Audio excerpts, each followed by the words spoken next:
Mana hai Nên bên nó đi cầu tập ra hết. Mana hai người dạy tiếng Đông là sao rồi hay là Somebody malik you. Hi. Hi, welcome back to our channel. Oh, welcome back to my channel. Xin chào các bạn. 채널을 시리네. Hey, yam đi. Yam đi. Hello.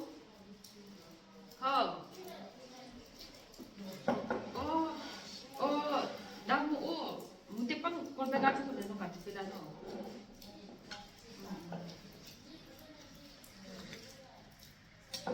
Cheers. Cheers.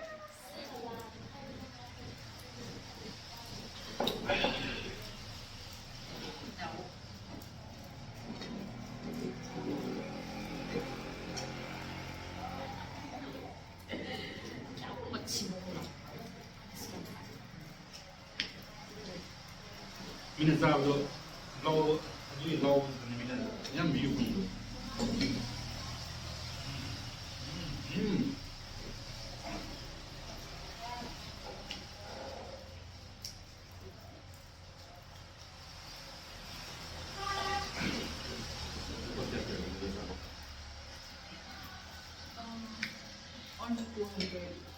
Seperti voice tak ramai.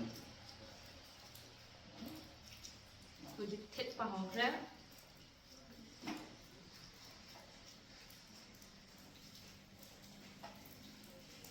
Mình sắp quen một cái này.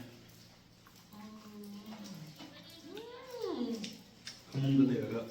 Gì là được. Cái gì con nó là chiều.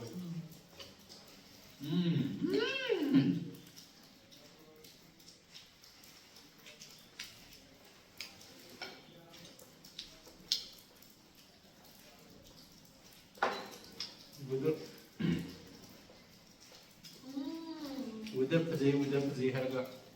Ketimbang nombor ketek. No romantic weather. Romantic ya nanti. You get No romantic weather. I still have enough.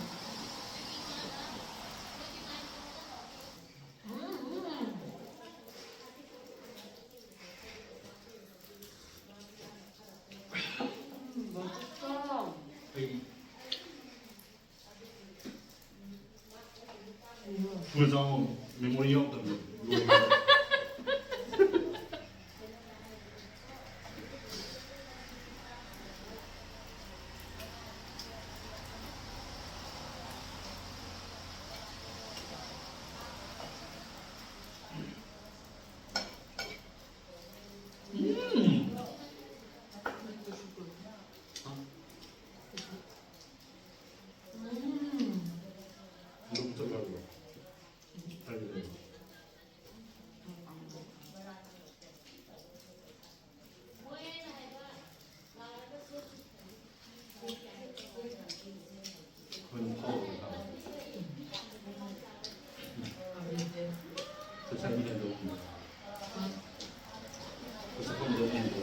Dạ đây 50-50.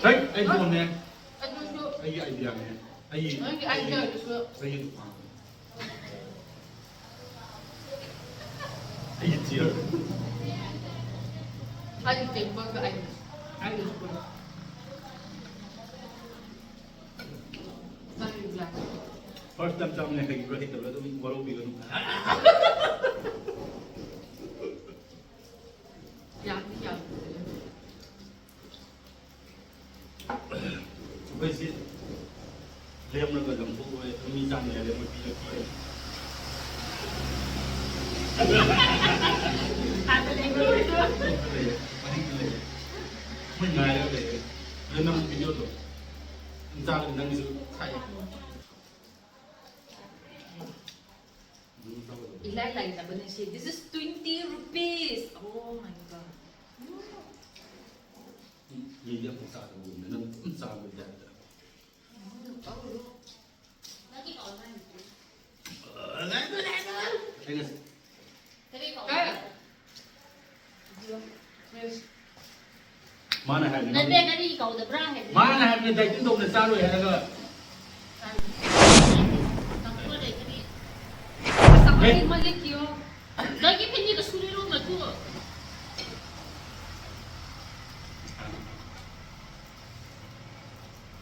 Obra. Dia hanya bikin doa tu mau. Ang bihay mo, ito na yun. Kapok ko kayo.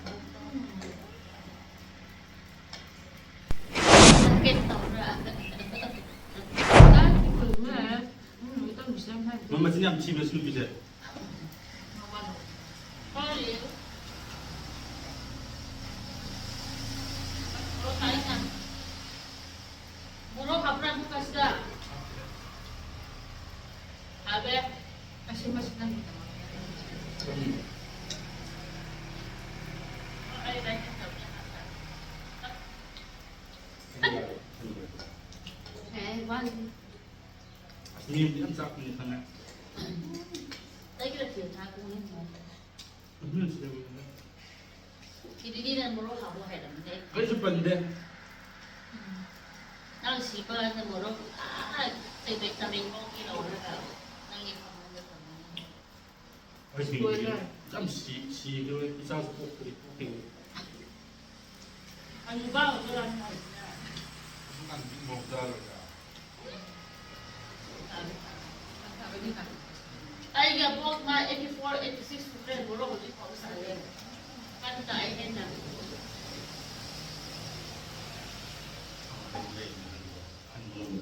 Sarong dito.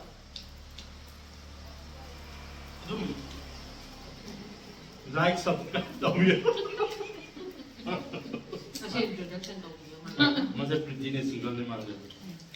Sa hindi ayaw ko ito. Single or single? Sa hindi ayaw ko ito. Pero na. Mahal yung isa ko. Kapay pa kang yam. Ano lagi na yun? Hindi nila sa gusto ng kani. Mahal pa kang I love you ko hai di mali ya ke ha le. Yan ito. Ma Ay, wala. I love you like, hi, baby. pagadi maging bago ay gani. Dori yang rin. May aktibaso lang ka daw re. Pero kung dahil diba, kung nang yaman, magiging diba sila ka rin.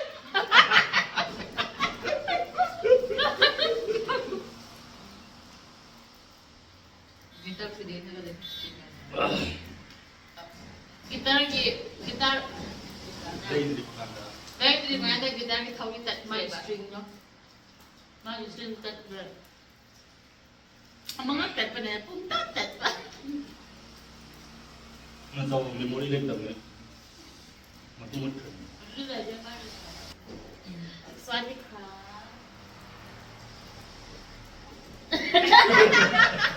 Matay. Swati ka. Pong pretty ka. Tawin sa ka. Aroma. Tawag mo mabili.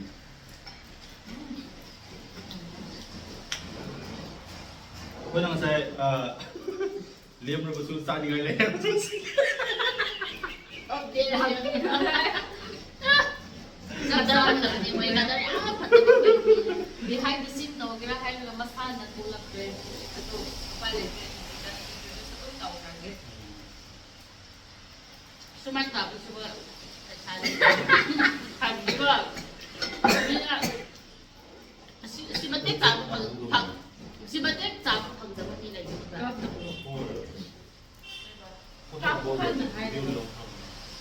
Pero first time video lang din ko ko ko minat na gaya sa samura.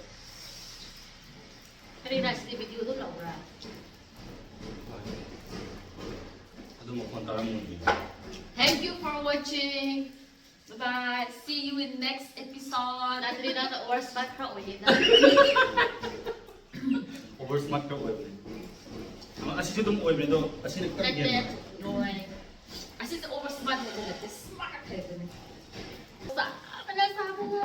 Mulo sa dre di man lay bang amde hay bugum na. Bagi lay sabi sugar ni man alu round do. Gatra kiwi do, kiwi round man na pro daw do bagi lay sabi sa man way ba. Kini di si kada sira.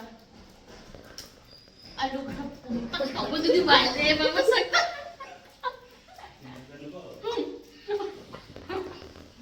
Special tuloy na. Yes, wait ka ba? Masih besar.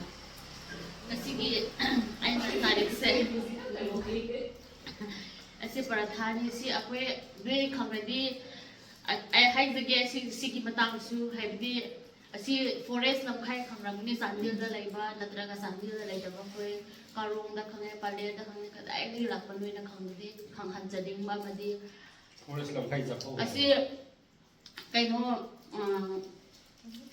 petrol pump sorry pa ai thra tappa petrol pump da lagdaga asma ngang daw ni aseng magin petrol pump lage petrol pump manakta forest lamkhai doi khamramni sandil da forest haibdi amaga ka leyeba adu he forest lamkhai he na ka workshop ma lagde adu ai ni bogo ai ni karwa sudaye adu automobile sudaye adu laundry partner laundry head ka haji ma gida ka nabjabni ba happy ma da ai buai zaba promotion happy ko adu gi dama ta wai zaba langat promotion ga adu ka amat ta hai dia ai tu kali pote khatam de ko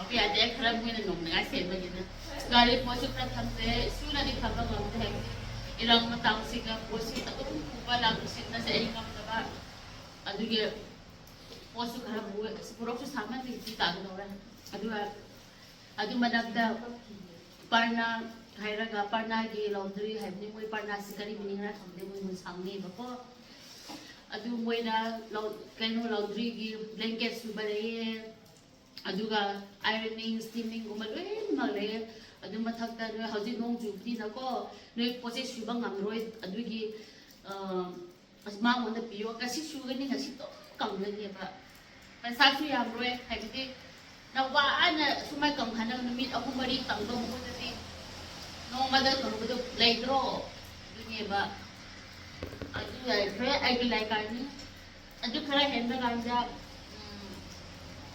ai ron masulaye almira ko yor masulaye adu hek henda dukal masama laidni adu asise khatum pa hai adu henda ka masama le to ta le ya ta ko se asini mana se mese momo su seme paratha su seme aduga chicken momo I have done chicken samosa seme chicken manung de am la lupa tra amada ya hawe nasi na ora la sabu ni andi ki seme ya hawe duga aphoi de seme hai tamni no ba le sabi hai ba ko aduni ngasi gi wari se ya ngai ai gi wa ta ni ba ge ko na ko ni